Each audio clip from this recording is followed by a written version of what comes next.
नमस्कार, आप देख रहे हैं न्यूज प्लस 21। मैं हूं आपके साथ प्रियांशा लाजरस। आइए एक नजर डालते हैं देश और दुनिया के बाजार पर।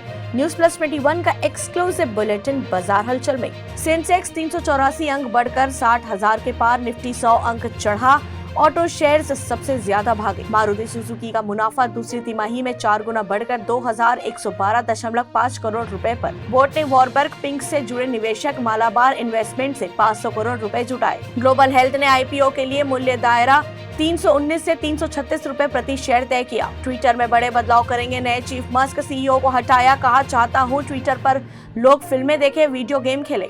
फ्यूजन माइक्रो फाइनेंस के आईपीओ का मूल्य दायरा 350 से 368 रुपए प्रति शेयर तय। उपभोक्ताओं के लिए अच्छी खबर, सीएनजी पीएनजी की कीमतें होगी कम, जल्द आ सकता है फैसला। अमेरिकी डॉलर के मुकाबले रुपया 4 पैसे बढ़कर 82.29 पर पहुंचा। इंड्स टावर्स का दूसरी तिमाही का एकत्रित शुद्ध लाभ 44% बढ़ा। भारत यूएई व्यापार समझौते के तहत शुल्क रियायतों के लिए ECOO वैध दस्तावेज, बोली CBIC। ऐसी तमाम जानकारियों से लगातार अपडेट रहने के लिए देखते रहिए न्यूज प्लस 21, आपके हक की बात।